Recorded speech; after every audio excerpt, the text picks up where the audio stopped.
Et oui, c'est original, mais on déconnecte aujourd'hui dans Smart Tech à l'approche des congés d'été. De nombreux salariés craignent de ne pas pouvoir totalement déconnecter de leur travail. Messagerie instantanée, boîte mail ou encore réseau professionnel, tout est fait pour garder un contact constant avec son entreprise. Mais pour éviter l'épuisement professionnel dès la rentrée, il est donc nécessaire que les managers trouvent des solutions. Par ailleurs, les entreprises sont contraintes de le faire, de respecter ce droit à la déconnexion instauré dans la loi, je le disais, du 8 août 2016. Nos deux invités aujourd'hui pour en parler sont David Mahé, président fondateur du groupe Human & Work, groupe de conseil européen dédié à l'humain au travail. Bonjour. Bonjour. Merci de nous accompagner, David Mahé, aujourd'hui dans Smart Tech. Jeanne Colin Vacher, psychologue du travail et des organisations, nous accompagne, elle, en visioconférence. Bonjour. Bonjour. Merci beaucoup de nous accompagner à distance. Jeanne, merci beaucoup à vous d'être avec nous. David Mahé, selon un sondage OpinionWay, seulement 23% des entreprises ont créé une charte de la bonne pratique des mails et seulement 16% ont créé des règles de déconnexion. Comment expliquez-vous ce retard des organisations sur cette question ? Il y a d'abord le fait que la prise de conscience de l'impact de la connexion perpétuelle sur la santé, elle est finalement assez faible. Ouais. Finalement, c'est bien vu. On en parle, des burn-out, d'épuisement professionnel, on en parle de plus en plus. Oui, mais finalement, les entreprises ne sont pas assez sensibilisées au fait que la connexion perpétuelle a des impacts délétères sur la santé.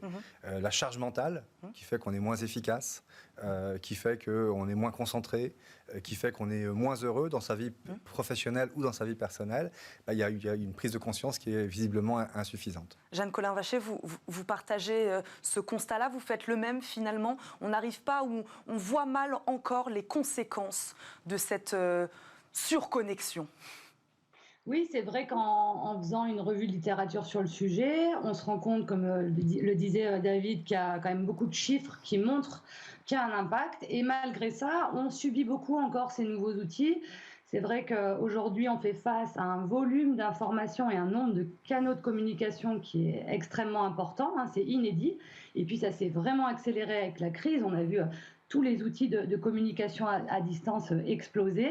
Et c'est vrai que malgré ça, malgré ce flux d'informations qu'on vit aujourd'hui et qui est inédit, et ce nombre de canaux de communication et les impacts qu'il y a en matière de santé, on a pas mal de chiffres sur le sujet, il y a un manque de prise de conscience, en effet, sur ce sujet-là. On peut noter, par exemple, qu'effectivement, avec la crise, on a augmenté notre temps de travail de 30%, qu'on a augmenté notre temps de connexion de 4 heures par semaine, ce qui est énorme, et que ça a des impacts, en effet, sur la santé. David Mahé, une question, puisqu'ensuite on va parler évidemment des solutions concrètes à mettre en place dans les entreprises. Est-ce que c'est forcément la faute des managers ? C'est-à-dire, est-ce que, en fait, c'est pas nous, certains Français, certains salariés, qui nous-mêmes avons du mal aussi à déconnecter avec cette multiplication ? C'est ce qu'on disait des outils numériques. On a le smartphone, on peut pas s'en empêcher, en fait. On a besoin de lire un mail, même le soir à 20h. Il y a à la fois des bonnes pratiques personnelles et des décisions qu'on doit prendre. Il y a la connexion, il y a les notifications, il y a le fait de s'envoyer des notifications sonores, le fait de s'autoriser finalement d'être perpétuellement dérangé. Le deuxième niveau, c'est le niveau managérial, c'est-à-dire c'est l'exemplarité qu'on va montrer finalement dans la façon d'envoyer des messages à des heures correctes, de ne pas inviter des salariés à répondre à ces messages en dehors des heures de travail. Et puis enfin, le troisième niveau, c'est le niveau de la politique de l'entreprise. Oui. Et ça passe par, effectivement, ça peut être des chartes, ça peut être le fait de décrire les bonnes pratiques qu'on veut mettre en place dans l'entreprise. C'est aussi le fait, c'est l'exemplarité des dirigeants. C'est-à-dire dans la façon dont eux-mêmes vont se comporter, dans la façon dont ils vont eux-mêmes solliciter ou sursolliciter leurs équipes, et dont ils vont au contraire tolérer et même encourager des vrais moments de pause, des vrais moments de concentration, des vrais moments où on va finalement se passer de digital. Dans la vie quotidienne, j'ai envie de dire, puisque là évidemment on parle des congés, des vacances, des week-ends aussi, on peut en parler, mais dans la vie quotidienne aussi c'est important de mettre en place des moments de déconnexion aussi. En tout cas, ce qui me semble important, c'est de vivre des moments qui sont intensément séquencés. Voilà. Oui. D'accord ? Il y a des moments où on a besoin de concentration, il y a des moments où on a besoin de détente, il y a des moments où on a besoin d'interaction avec des gens, mais en tout cas, on ne peut pas être perpétuellement dérangé toute la journée, et c'est valable dans la vie personnelle comme dans la vie professionnelle. Quand on a une charge mentale déjà importante, la sursollicitation digitale vient rajouter, et à la fin, ça fatigue. Voilà. Et on est moins bon, on est moins heureux, et c'est valable aussi bien dans la vie privée que dans la vie professionnelle. Jeanne Colin-Vacher, déconnecter, c'est pas seulement se détacher des outils numériques. Je pose la question à la psychologue là, du travail, c'est dans la tête aussi. Oui, c'est difficile. C'est pas parce qu'on est en dehors du travail qu'on n'y pense pas. Effectivement, y penser tout le temps. Donc la déconnexion, effectivement, ça peut passer par mettre en place des activités sources de plaisir et de déconnexion qui forcent la déconnexion pour penser à autre chose et pour pouvoir pleinement profiter aussi de ces instants-là. C'est vrai que quand on est dans des périodes de turbulence comme celle qu'on vit, on a plus de risques, plus de sources de stress, mais on appauvrit aussi toutes nos activités sources de plaisir et de déconnexion. On a tendance à plus avoir envie d'aller faire son sport, plus forcément envie d'aller voir les amis. C'est vrai que cette crise a eu un impact. De bien maintenir ces activités-là qui nous font du bien et qui sont très propres à chacun permet de favoriser cette déconnexion. Et puis pour rebondir sur ce que vous avez dit, c'est vrai que les règles en matière de déconnexion dans les entreprises étaient pas mal mises en place avant la crise. On voyait dans certains, notamment dans des grands groupes, qu'on faisait plus de réunions après 18h, qu'entre midi et 2, il y avait des pauses, etc. Et c'est vrai qu'avec la crise sanitaire, on est parti en télétravail pour certains de crise, sans garde-fou. On avait complètement oublié ces règles en matière de déconnexion et puis on a tous vécu l'enchaînement des réunions en visio, pas 5 minutes pour faire une pause, l'enchaînement des réunions en distance, etc. Et finalement, on est parti en télétravail de crise sans ces garde-fous et sans des règles de fonctionnement qui sont établies. Donc moi je rejoins, je pense qu'il faut effectivement remettre des garde-fous en place quand on va vers un télétravail pérenne, pour ceux qui sont en télétravail, pour justement organiser ça, parce qu'on voit qu'effectivement le temps de travail se dépasse, on a du mal à déconnecter, on est à la maison, donc tout est un peu mélangé. Donc c'est important que l'entreprise remette en place des règles et aussi monitore bien la charge de travail, parce que les problèmes de déconnexion, c'est aussi qu'on a un volume de travail qui est mal maîtrisé aussi. C'est le rôle du manager aussi de suivre la charge de travail pour favoriser et effectivement ne pas envoyer des mails le soir et le week-end, excepté s'il y a une urgence. Encore une fois, on n'est pas au pays des bisounours, mais que ça ne soit pas une règle. Et tout ça, ça a été beaucoup perdu avec la crise sanitaire. David Mahé, c'est vrai que... Et puis c'est dans la loi, enfin voilà, c'est ce qu'on a dit aussi. Comment on pourrait définir le droit à la déconnexion, donc, qui est inscrit dans la loi, voilà. Si on peut en donner le fil conducteur ou les grands axes, en tout cas, comment il se définit ce droit à la déconnexion? Le droit à la déconnexion, c'est... Là, on est chez Smarttech, donc ça veut dire qu'on est quand même dans un monde qui est de gens très digitalisés, et souvent même digital native. Donc le droit à la connexion, c'est déjà l'invitation qui est faite aux entreprises de discuter de la question de la connexion. Et l'idée de si possible, affirmer une politique, signer des accords qui fixent finalement une des règles du jeu dans l'entreprise. Ça veut dire ensuite, deuxième point, qu'il faut être capable de décrire ce qui semble être des bonnes pratiques pour l'entreprise. Ça peut être la question des horaires. Essentiellement, avant la crise, ça se limitait d'ailleurs à ça. Ça se limitait aux questions de week-end, de soirée, etc. Et maintenant, on doit évidemment renouveler ces accords parce que beaucoup de choses ont changé. Beaucoup de choses ont changé. Le digital touche maintenant l'intégralité des salariés. La connexion permanente touche l'intégralité des citoyens en général. Et aujourd'hui, on a souvent le même outil à la maison et au bureau. On a le même téléphone, on a le même ordinateur, on a un temps qui n'est pas séparé.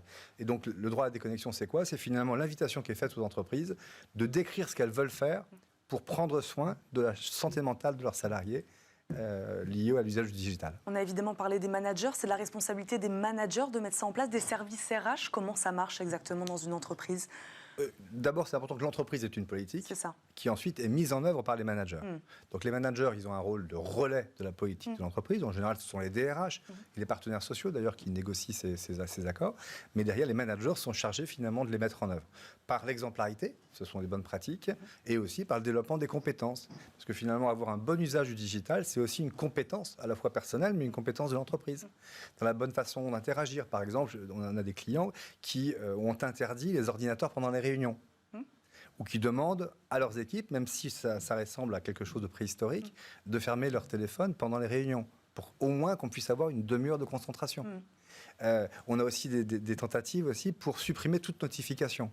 Parce que quand vous faites une réunion et que personne n'écoute, c'est évidemment... C'est ça, on peut mettre la technologie finalement au service de la déconnexion aussi. Bien sûr. Permettre de bloquer les notifications, bloquer peut-être les appels ou recevoir des mails après une certaine heure, ça c'est possible. C'est possible, mais c'est surtout également convaincre notamment des jeunes générations qui ont été tout le temps habituées à être sollicitées, dérangées à pas d'heure, justement d'avoir un bon usage du digital pour leur santé, pour leur efficacité, pour leur capacité de concentration. Et puis même pour avoir une vie sociale à peu près harmonieuse. David Mahé, Jeanne Colin-Vacher parlait de la jeune génération, là je rebondis sur ce qu'il dit. Est-ce qu'on a des populations particulièrement touchées aujourd'hui par cette surconnexion, on va dire? On a parlé aussi peut-être de ceux qui nous regardent, qui sont dans ce secteur de la tech, du digital. Voilà, est-ce qu'on a des secteurs aujourd'hui particulièrement concernés, des populations, des types de populations particulièrement concernées par cette surconnexion? On voit effectivement que les jeunes générations sont nées avec ces outils-là, ont une capacité à switcher d'un outil à l'autre avec ces habitudes. Il faudrait mesurer, je ne sais pas s'il y a des études qui existent sur les effets sur la concentration chez les jeunes, voir s'ils se sont vraiment adaptés parce qu'ils sont nés avec ces outils-là. Donc ça, c'est vrai que c'est un point qui est intéressant. Après, les secteurs du tertiaire, effectivement, les fonctions support sont peut-être plus touchées par ça. Mais moi, ce que je vois beaucoup sur le terrain, c'est qu'en fait, on est assailli par tous les outils d'information, de communication. On ne sait plus où trouver l'info. On est en moyenne interrompu quand même toutes les 12 minutes entre le mail, le texto, le WhatsApp, la visio, est-ce que je te dérange, etc. C'est énorme. 60 fois dans une journée, on est interrompu et à chaque fois, notre cerveau met 3 minutes pour se reconcentrer. Donc, toutes les 12 minutes et on perd encore 3 minutes pour se reconcentrer. Donc, on est assailli. Et je pense qu'au niveau de l'entreprise, il faut mettre à plat ces canaux de communication parce qu'en fait, on les a déroulés, on les a développés, mais les gens, souvent, ne savent plus où trouver les informations. Et ça engendre un syndrome qui a été mis en avant, qui s'appelle le syndrome FOMO. C'est la peur de louper une information importante. Et du coup, on est en fragilité par rapport à ça. Donc, on ne sait plus exactement où sont les infos, parce qu'entre ceux qui laissent des infos sur le texto, sur les mails, sur les groupes de discussion, etc., les gens sont perdus. Et ça, il y a un vrai travail à faire de l'entreprise de remise à plat des canaux.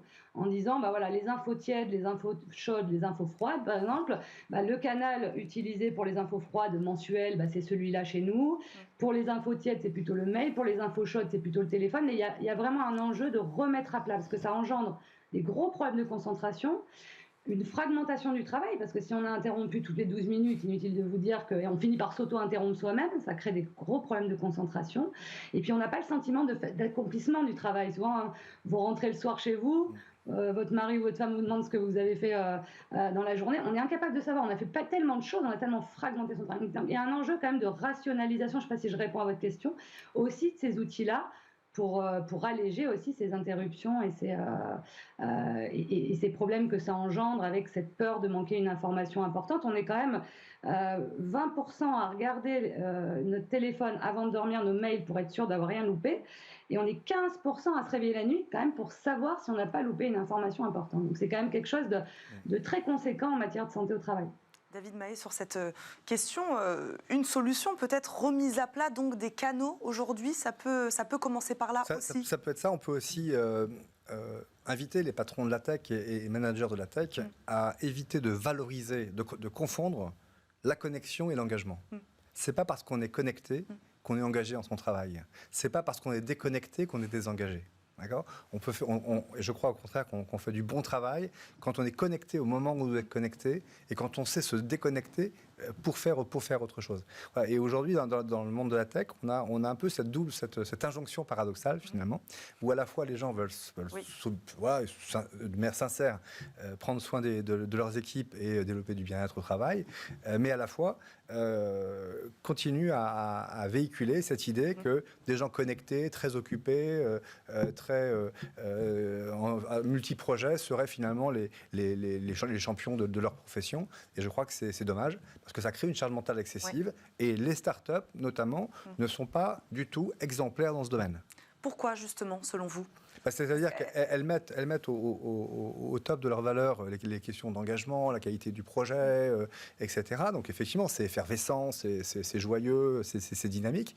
Mais simplement, il y a aussi besoin que l'entreprise dure, que les gens fassent des carrières, puissent faire des bons projets. Et ce n'est pas en étant perpétuellement gênés, dérangés, en incapacité à se concentrer ou faire des dossiers de fond qu'on y arrive. Mais on revient sur la question des structures. Est-ce que ce n'est pas plus simple pour une grande structure qui peut se faire accompagner, le manager peut se faire accompagner par exemple par le responsable QVT, qualité de vie au travail, un psychologue du travail, comme notre intervenante aussi, des personnalités ou des intervenants qui n'y sont pas, ils ne sont pas dans les startups. C'est peut-être ça aussi la difficulté. C'est aussi, évidemment, on peut faire intervenir des professionnels que nous sommes, en revanche. C'est bien de se faire aider. Oui, bien sûr. C'est ma question, voilà, quand on est manager. Bien sûr. Et si on est un bon patron de la tech, on doit aussi aller chercher de la compétence qu'on n'a pas. Et la compétence managériale, c'est pas inné, ça s'apprend. Voilà. Ça s'apprend. Et ça veut dire il faut prendre le temps de la formation, il faut prendre le temps de l'apprentissage, de l'accompagnement, etc. Et je crois que c'est plutôt une bonne pratique de l'entreprise que de faire appel à des experts ou à des aides extérieures pour développer une culture managériale qui ne soit pas délétère, mais qui soit au contraire saine. Jeanne Colin-Vacher, il nous reste vraiment très peu de temps, quelques secondes. J'aimerais qu'on se quitte quand même pour nous donner quelques conseils avant donc ces vacances d'été, ces congés d'été. Est-ce qu'il y a des managers qui peuvent mettre en place des choses très très simples, très rapides là pour anticiper justement à éviter l'épuisement de ces salariés ? Oui, alors c'est de ne pas solliciter les collaborateurs quand ils sont en congé, essayer de limiter au maximum les sollicitations, parce que du moment où on est sollicité, on ne va pas forcément récupérer. C'est comme un sportif, on a besoin de récupérer, on n'a pas suffisamment de temps de récupération.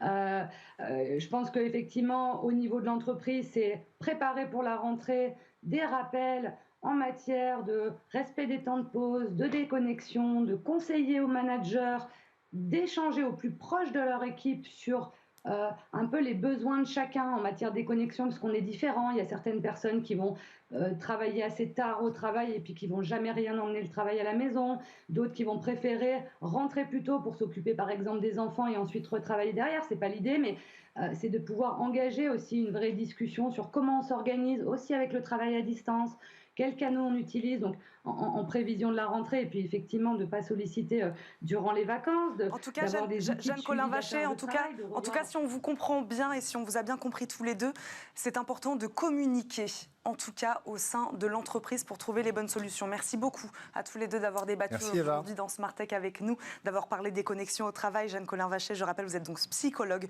du travail et des organisations. David Mahé, président fondateur du groupe Human & Work. Merci à tous les deux. Merci à vous de nous avoir suivis. Non, c'est pas fini. On se retrouve tout de suite après une courte page de pub. À tout de suite.